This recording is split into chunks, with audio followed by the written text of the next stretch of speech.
Well, good afternoon.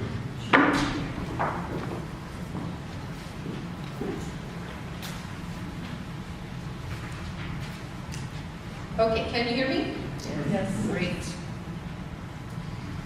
Mr. Powell, the hiring committee in this room and across New Mexico wants the best at every level for our state. We are looking for the person who is best qualified to serve as the New Mexico Land Commissioner.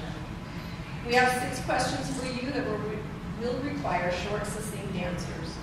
Remember, you have 1.5 minutes per question. You'll be signaled when you have 15 seconds left.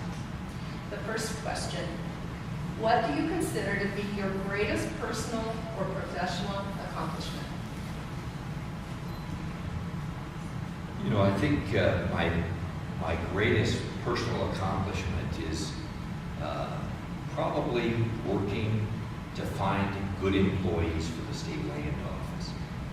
We have a small agency, 154 people, that look after 13 million acres of your public trust land.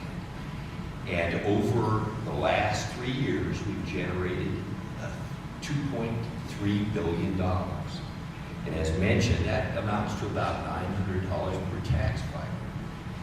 But making sure the office works, I think, is my best accomplishment. Having honest, ethical, hardworking people that do an absolutely excellent job of public service. And as the person in the office with the chromosomal defect for politics, I do my best to take credit for everything those good people do. But it's making sure that we have a team of people that work together, do it honestly, enjoy their work, and really understand the sacred trust of public service. Thank you. What is the role of the New Mexico Land Commissioner as it relates to the stewardship and use of state-owned land? The land office is a very strange office in that it has more political autonomy and ability to get things done than probably any other political office I've ever heard of. In our enabling legislation, we did it differently than other states. We made it an elected office to look after these 13 million acres of land. And then we gave the land commissioner the autonomy to sell the land, lease the land, or trade the land without anybody else's approval. So if you have lots of sunshine and accountability, really great things can happen because we can be very nimble and entrepreneurial. If people aren't paying attention, you can have a train wreck. And we've had both in the history of our state. We started with 13 million acres of land. I'm sad to report the best 4 million acres have been sold off. In some cases, for good reason, but too often, I'm afraid, it was to somebody's business partner or political crony or someone that was going to get an advantage instead of the public. So this land office is an agency that can do great things if there is that sunshine and accountability. Thank you. Records show that in 2010, the federal government owned roughly 35% of all land in New Mexico. Recently, we have seen even more land transferred to federal ownership or control. Please explain your support or opposition for the recent designation of over 500,000 acres in Doña Ana County as a national monument.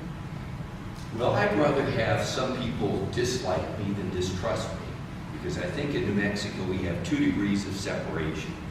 And what I found in my life and as a veterinarian, that if you trust someone, you'll work with them, even if you don't like them. So some of you may disagree with me. I am enthusiastic about these new national monuments.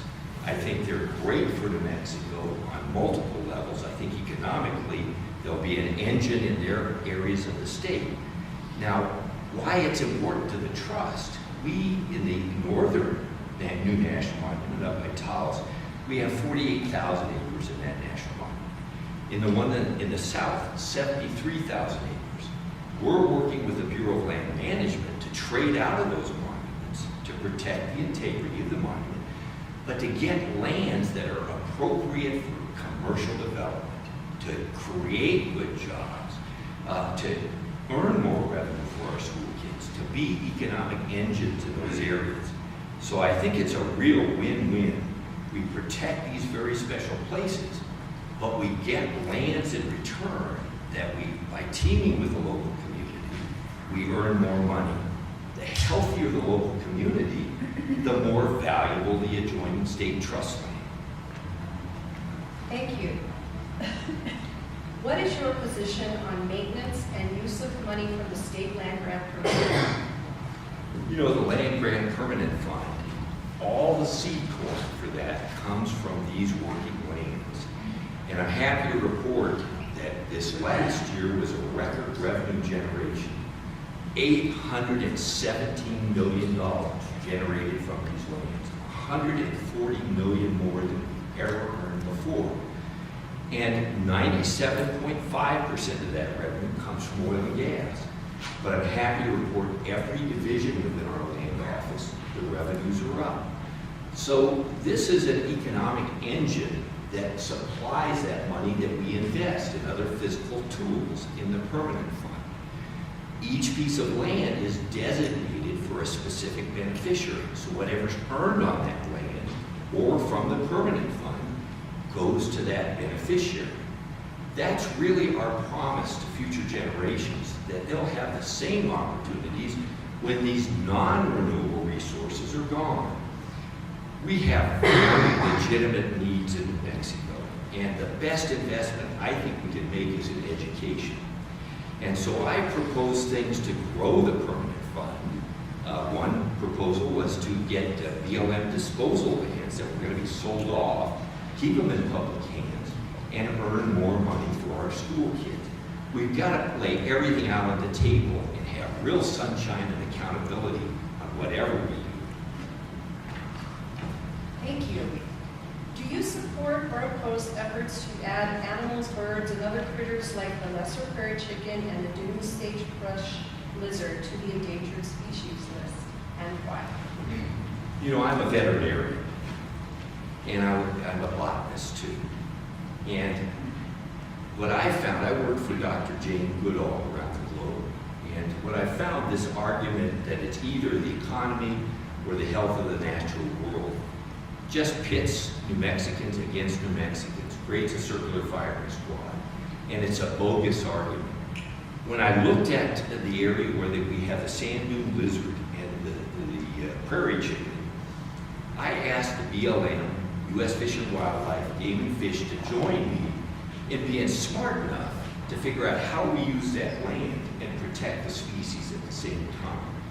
We've done that. We've set aside 400,000 acres of trust land where people can sign up voluntarily to protect their ability to use the natural resource while we do some very simple things to protect those species. U.S. Fish and Wildlife said that's why they didn't list the sand dune lizard. We would not have had the prairie chicken listed if the other 4 states that have prairie chickens had done as good a job as we've done. So this argument, it's either or, is a bogus argument in my mind. We've got to have healthy lands to have a healthy economy. And nobody's going to care about the lands if they can't feed their children or pay for their medical expenses or their education. It's got to be both together. Thank you. Please tell the hiring committee why you believe that you are the best candidate to represent New Mexicans as state land commissioner. Well, I've had the honor to be your land commissioner off and on for a total of almost 14 years. And in between, I've gone back to my veterinary practice. And I've worked hard to have as much sunshine and transparency in that office as possible. I got so mad at how it was being run before I ran again.